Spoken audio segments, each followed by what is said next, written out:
Hey Gearheads, and welcome to Garage Talk, a discussion about all things automotive. I'm Cory. And I'm Matt, and each week this podcast will serve as a catalyst for discussion on all sorts of topics that grind our gears, rev our engines, or just need a bit more conversation.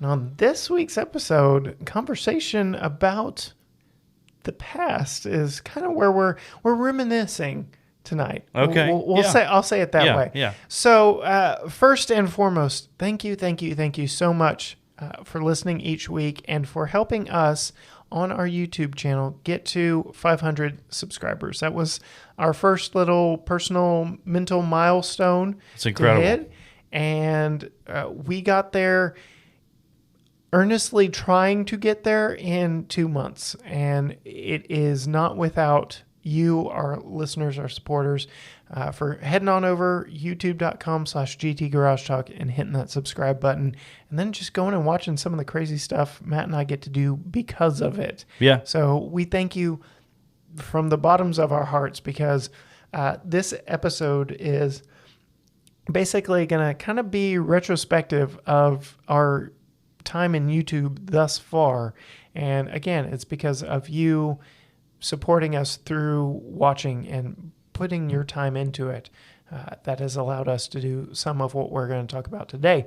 But as we promised, our first milestone of 500, we reviewed my car, which pales in comparison to, I believe, every single car that we've professionally reviewed to this point.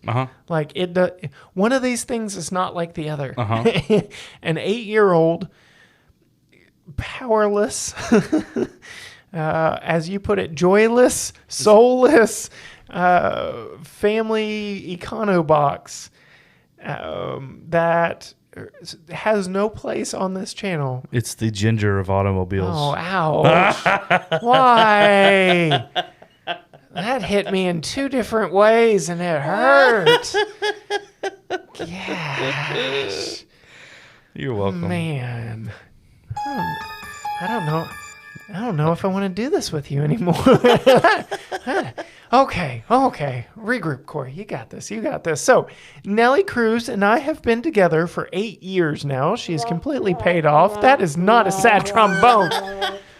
She's completely paid off, and she does everything that I ask of her, just not necessarily in the most fun, quick, or exciting way. Yes, crickets. So, if you have not yet watched that review, just as Matt is poking a lot of fun at me now with all the sound effects he has privy to him right there in front of him on the soundboard, we actually started off this review with him behind the wheel. Yeah. So it is a fun review. We try and... It's an 8-year-old car that probably no one at this point is interested in, but we put our own spin on it. So if you haven't yet, it's our thank you to you for helping us reach our first milestone. That being said, our second milestone, I get to return the favor just a smidge, and we will be reviewing your vehicle, which, as of this moment, is a Subaru Impreza. It is. Depending on when we get to 1,000 subs, it could be the Impreza. It may be something else. It may be some version of the Impreza. One can only hope. We don't know yet. Yeah. But we have that to look forward to. Yeah. That being said...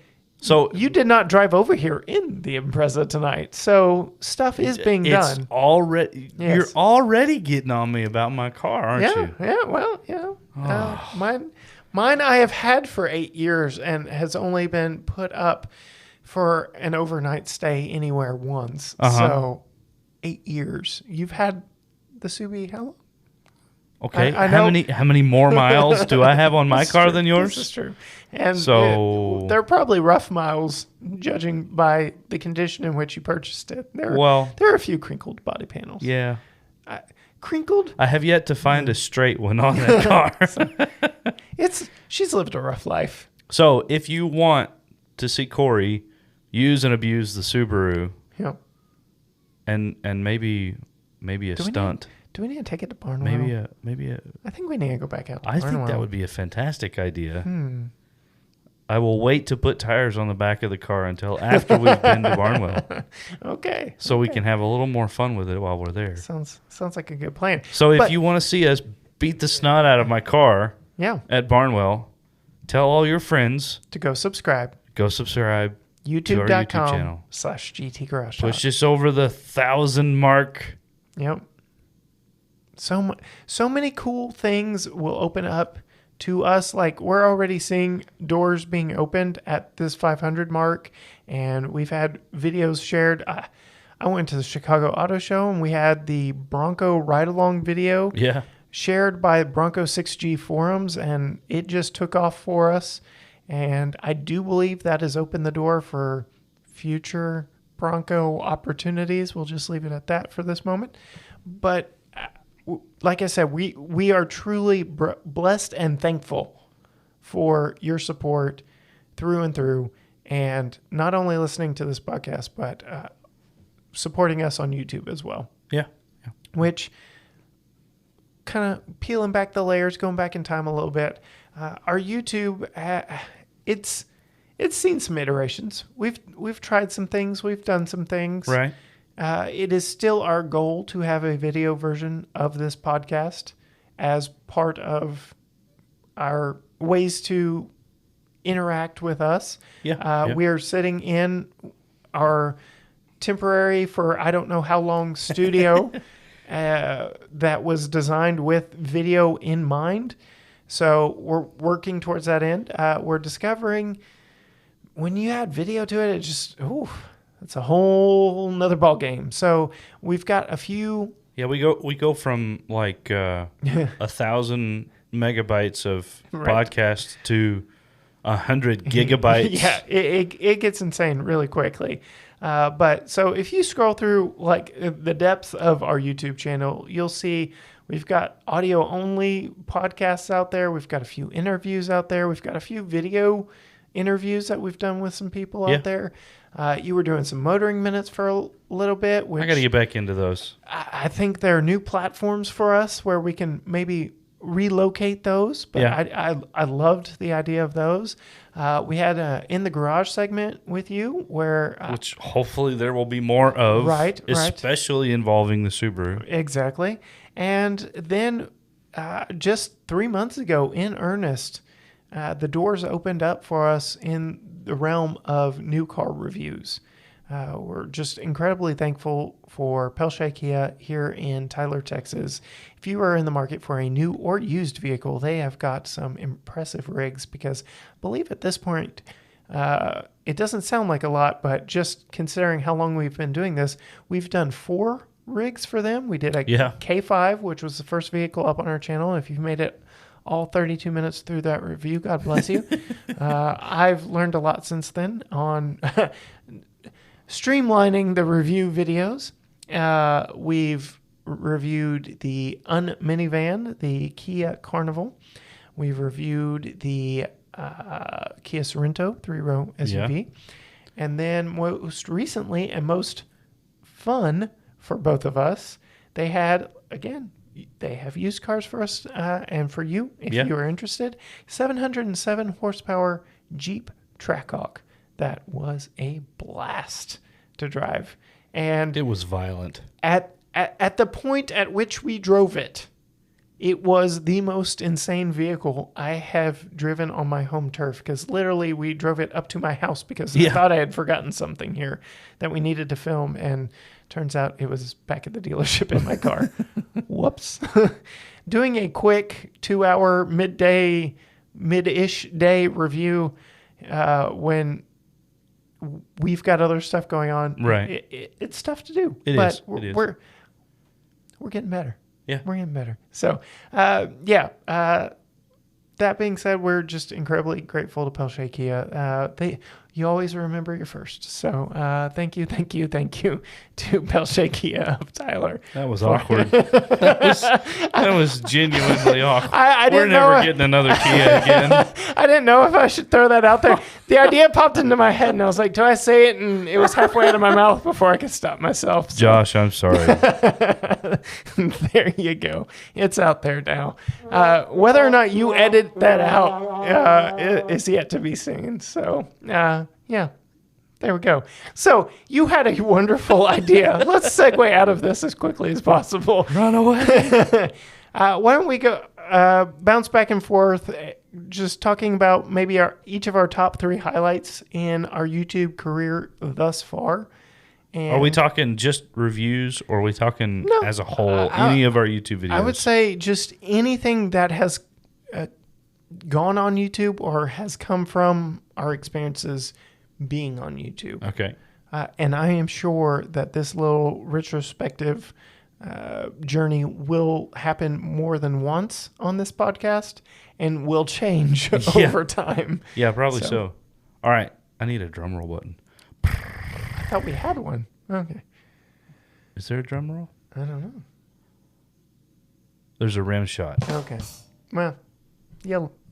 So, top 3 from each of us. Yeah. You start with one, then I'll do one, and we'll do it that way. Okay. I'm going to start with number 3. Oh.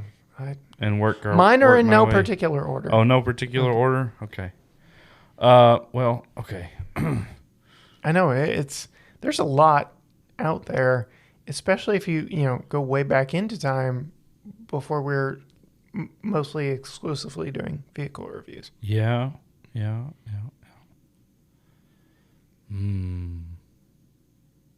I need the Jeopardy. No, you just crop this out when you're editing. Oh, okay. You're going to make me work this week?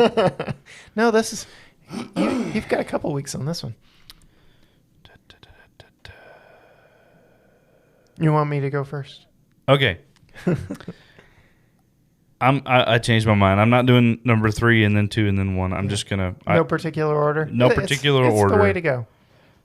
This first video has so much more to do with the experience itself than it does the video itself, because I didn't get nearly enough video of it. I know exactly what you're talking about. And there's a certain orange beast involved. Yes. Yeah. 760 horsepower. Only 760? Come on. 760 horsepower.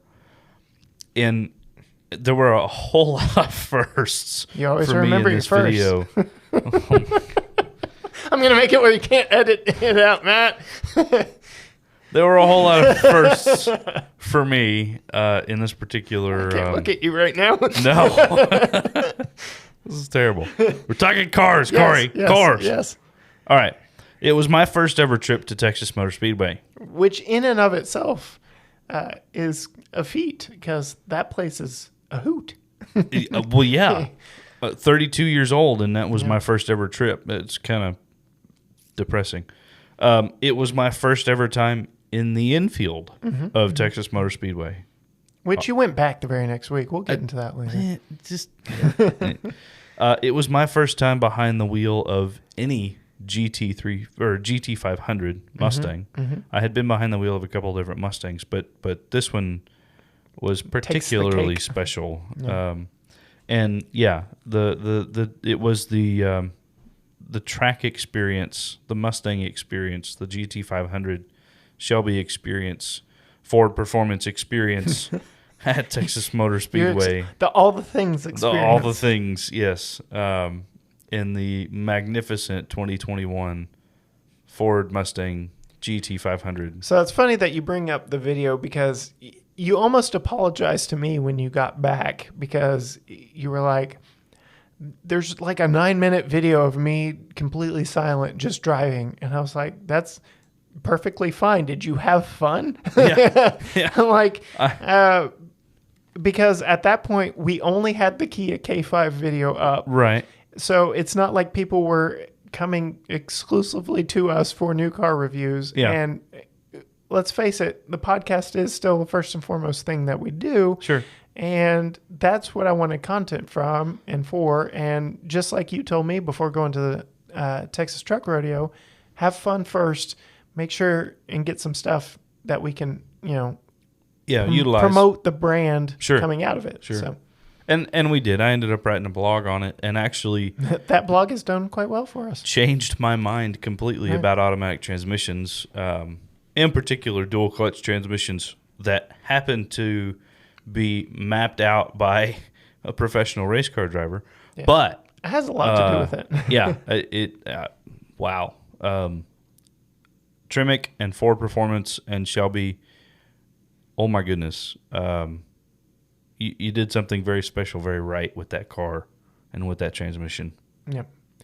So I'm going to echo a lot of similar things in my first fond memory of YouTube, because it was my first time to a track as well. And it was my first time behind the wheel of a crazy V8 powered American rocket. Right. And that was when I went to Circuit of the Americas and drove a C8 Corvette. With 250 fewer horsepower than the Mustang. Right. I also, unfortunately, did not get to go on the track. So I never actually officially made it to COTA. My wife actually saw the track. I opted just to never even go in because, so this came as a partnership with us and our good friend Sean Jones with Corvette Invasion. Yeah. And 2020 being the year that it was, he had to rewrite his schedule, and they did a Corvette Invasion at the SVRA weekend of Circuit of the Americas. And basically 300 plus Corvettes descended upon SVRA, and there were going to be 2 opportunities for a parade lap of the track. Emphasis on the parade part. Right. Yeah. In the Corvette. And then I was going to get to drive it either both on the parade lap and elsewhere afterwards or whatever. And kid you not, sat around for what felt like forever, just getting ready to go. He had paired me up with a buddy of his that was willing to let us review his C8 Corvette for the channel, and sat around, got in line. We're sitting, and then we get word that some hooligan ran into the wall and broke all the rules that Sean and Corvette Invasion and COTA had agreed to. And they shut the whole thing down. And I did not get to experience COTA. What a great first experience it would have been to get to drive a C8 Corvette for the first time. Yeah. On COTA for the first time, much like you and the GT500 and Texas Motor Speedway. As that did not get to happen, I got to drive it a little bit through the parking lot with my wife filming, and you and I watch enough YouTube videos, and we know enough that I took too much for granted. My wife was sitting in the passenger seat. It's a 2-seater car, so there's nowhere else for her to be, holding my phone, filming basically me talking to the camera the whole time, trying to get as much content as I can of what is essentially me driving through the parking lot, which was abandoned and empty. So naturally, I came to a complete stop. Mm-hmm. If you pull both paddles, you can rev the engine as if it's in neutral. It is in neutral. It's got a dual clutch. And then it's got essentially launch control. You stand on the brake, floor the gas, and let go of the brake, and you go. To either of us, walking through the steps that get you there, you know exactly what's going to happen. I will give ultimate kudos to my wife for handling that so well. You would not know if I hadn't have asked her on camera what she thought of the experience. She held the camera quite steady. It was a bit of a surprise, wasn't it? The acceleration I knew was coming was visceral for me. I'm so sorry, Holly.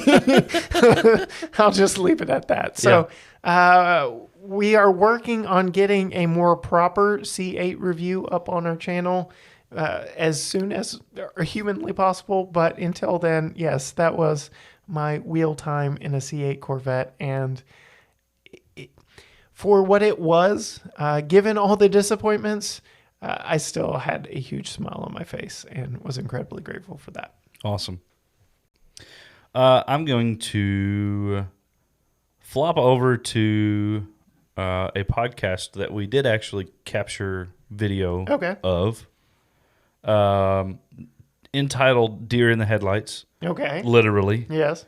Where you and I got to sit down with the ladies at Goal Life Nutrition. Absolutely. Yeah. And share some and hear some incredibly hilarious stories and situations. There were more there than I thought. Oh my goodness. If you have not listened to that episode, or if you have not watched that episode, there is a YouTube video of it, and there's also a podcast episode. Just look for the banged up Ford. The smashed up front end of the...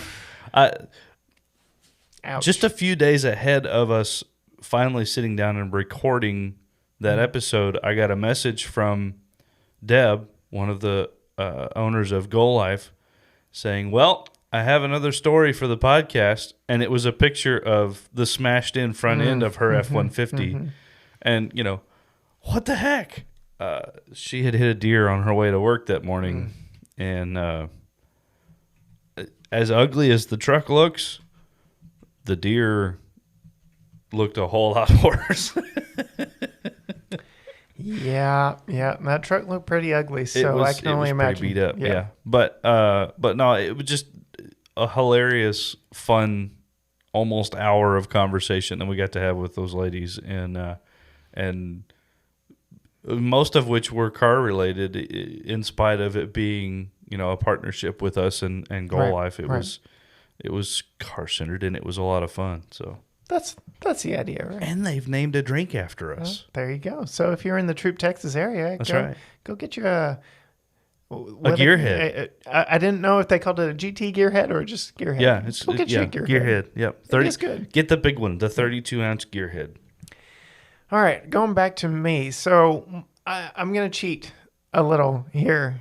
And my next one is not just one, but it's as near as makes no difference. 3,000 horsepower, all conglomerated into just a what is my life moment. In that, I have gotten to drive the 702 horsepower Ram TRX. Okay. The 797 horsepower Charger Hellcat Red Eye wide body SRT. Yes, alphabet soup. The 710 horsepower Durango SRT Hellcat. Okay, so we're at 21.3. And the 707 horsepower Trackhawk from Jeep. So that's 2,800 and 2916. 20. Okay, I did the math. You I did cheated. Yeah, you used the calculator, which is a lot smarter than my brain. Especially on the fly. I've got to see it in front of me to be able to do all the maths. But Hellcat, all the things. Yes, and I have been a fan for longer than you, but I will say getting you behind the wheel of your first Hellcat powered anything was everything I wanted it to be. It was nuts. It was nuts. And I need to order that shirt off of our shop because yes, to change your mind, just it felt wonderful deep down in my soul was to bring you to the Hellcat side of things. The dark side. Most definitely the dark side. There's just something so visceral about every version of that engine that you and I have gotten to pilot, whether it be as minuscule as the 702 horsepower TRX or as powerful as the 797 Charger, and everything in between. I just keep calling that wailing banshee under the hood with that 2.38 liter supercharger sitting on top of that 6.2 liter engine. It's nuts. It's nuts. You liked the Charger for And we've got a good giggle track on, Oh my goodness. on the video review of the Charger of just every time you dipped into the throttle, because it's exactly what that car just begs you to do. It's just give it another little jab of the throttle. Yeah. Like, Yeah. What's it going to hurt? What's Yeah. it going to hurt? Just And run a little more rubber off of those 305s. right. I would say that my favorite two of the bunch were the Trackhawk and the Durango. For what seems like a contradictory kind of point of view, in that they were all-wheel drive, so it was harder to lose control in them. It was harder to do a burnout because all four wheels are getting power. But and I both know how easy it is to do a burnout in that Hellcat. Yes. And I've done several launch control starts in all of the vehicles, I would say, except for the TRX. I did not really get to put that one through its paces. And I kid you not, even in the four-wheel drive versions, you could hear every single tire just begging for mercy as it was just ripping through the gears. And that is one insane motor. And they don't just drop it in a competent package. They think about the suspension. They do a little bit more. And I would say that my favorite application are those four-wheel drive versions, just because they were both SUVs. They were a little more practical. If I were to have one, it would be the Trackhawk. It checks all the boxes for me. Yes, please. Man, they are pretty wild. Yes. And again, thanks to Pelche Kia for loaning us that one. It's at that moment, I'm going to keep saying it, at that moment, it was the most bonkers, insane vehicle I had driven on my home turf. Yep. So, what's your last one, Matt? My last one has got to be the 4Runner TRD Pro. What? and everything that we got to do with it. Okay. I'm not disagreeing with you, but I'm disagreeing with you because of what my next one is. But I'll let you get yours out. Okay. I sat down in that truck the first time thinking, okay, it's another Toyota. Right. And I handed you back the key after wheeling it all day long, dragging the jet ski to the lake with all our junk in the back of it, and just, all in all, driving around and experiencing this truck. I fell in love with that truck. And it's the whole experience. It's the way that it wobbles over the bumps, and the way that it turns in, and the way that the power delivers, and the way that there are buttons that you can push and turn, and it just it is a complete package. And it does incredibly gnarly things off-road. And we barely even scratched the surface of what it was capable of. Yeah, I mean, there were things that we decided we didn't want to do because it wasn't ours at the time. There were things that we decided not to do because of slick red clay, right? A giant crevasse, and me at the bottom with no way to escape. We'll just put it that way. Right. I looked at you and I said, there's no way for me to bail unless I'm jumping on the hood. So let's rethink this. It was in no way the limiting factor in our experience. Right. We were the limiting factor. And yet it made us look so good in everything that we did. It made the camera work very difficult because we had to capture, just like you said in the review, the camera flattens everything out, and so does this 4Runner. It just flattens everything out because it just goes over whatever. It doesn't care. And it did not care. And so, yes, to your point, it really opened my eyes having that beast for the amount of time that we did, because as soon as we got notification that it would be delivered, I was like, okay, like off-roaders, right. We'll see what we could do with it. Oh, yeah. I could not fathom the cult-like following that rig has amassed, and now I do. I understand just how many people out there love them. I understand how much and why. And yes, it was a sad day to see that one leave and at 8 a.m. It did everything that it was built to do incredibly well. Absolutely. Never once did it let us down for any reason. Nope. Again, we were the limiting factor, and just our comfort level and our time with it, basically. Right. So I'll say one of my favorite things of having that one is just a glimpse into what our future is going to look like if that is a day at the office. Yeah. Maybe a little less mud on me next time, but yes, that was just a blast of an experience through and through. I will say that was your own fault. It was. And I will say, if I ever get the opportunity to do it again, you better believe I'm taking it. And I wouldn't put it past you either. I also wouldn't put it past myself. So there you go.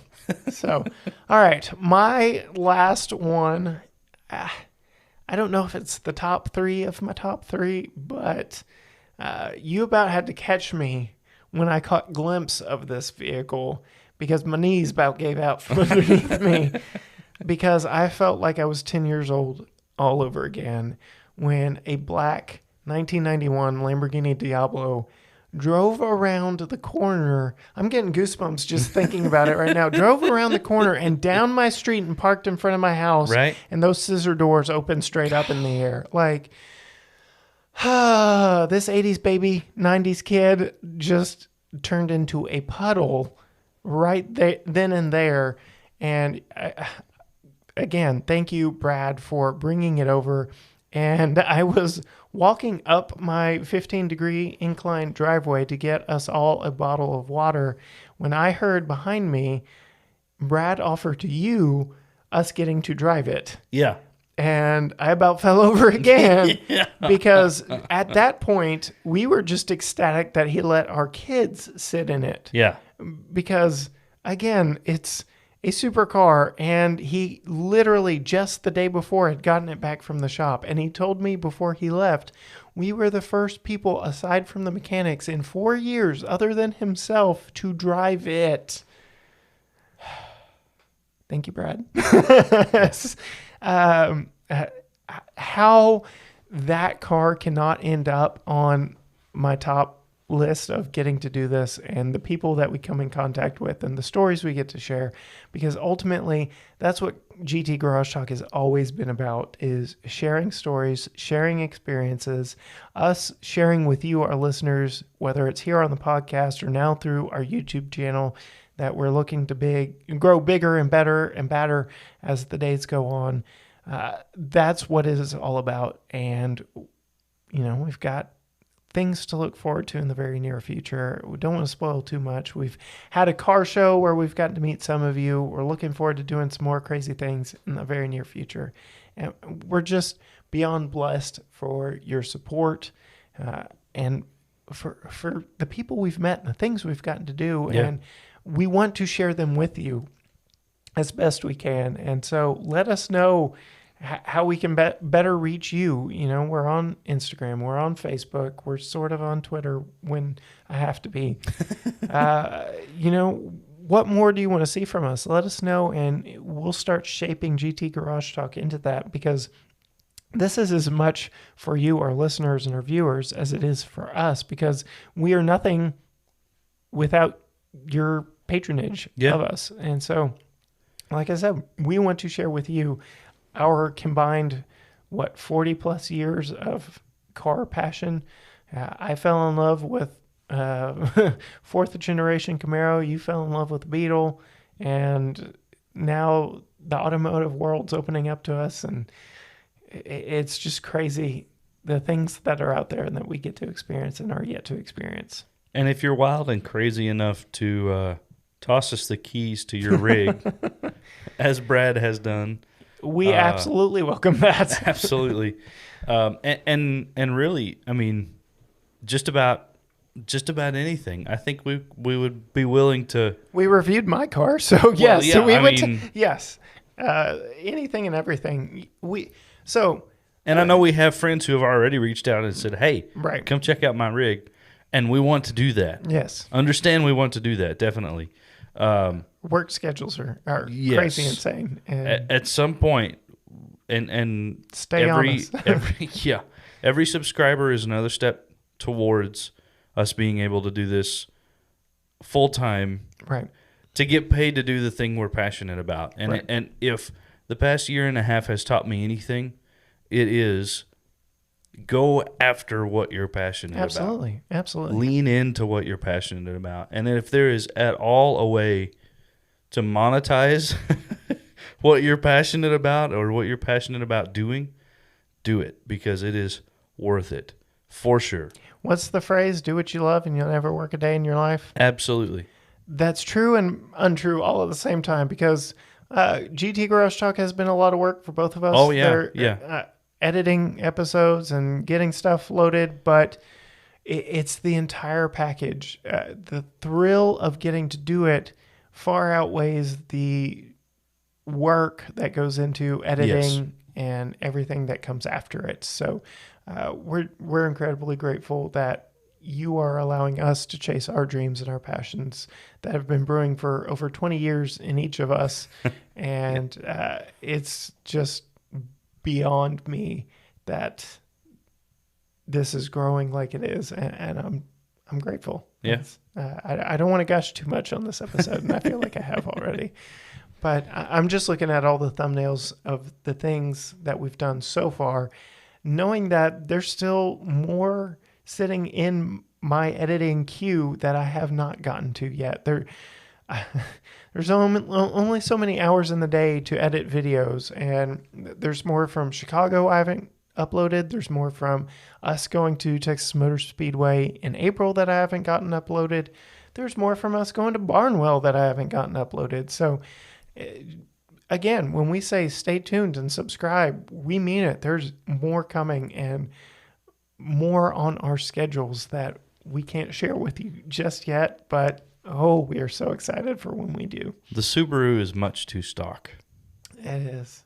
There's that meme you sent me about imagine buying a vehicle and keeping it. I can't even say it. Yeah. I can't even say it. That's Like, I can't. It's poor Nellie Cruz has basically remained stock, but of all my new vehicles, she is the only one that has. But again, as I touched on in the review video, the plan was never to keep it for 8 years, and it has just turned into that. And and the things that my perspective I would do to your car to modify it would be to lower it and put a bigger turbo on it, and neither of those things will help you with your driveway at all. No. She already scrapes coming and going. So that nice 15-degree incline kind of limits a lot of what I can do around here. I've got to make good friends with my neighbor. He's got a much less steep driveway and just a little bit of grass separating our two driveways. Little grassy knoll between the. Oh, careful now. So, I believe that's where we will end this week's episode. If you enjoyed it and want to know more about what we are driving next, a little behind-the-scenes action can be had on Instagram at GT Garage Talk. That's where we post a little behind-the-scenes pictures of what we're driving. And for everything else, head on over to gtgaragetalk.com. Until next time, bye.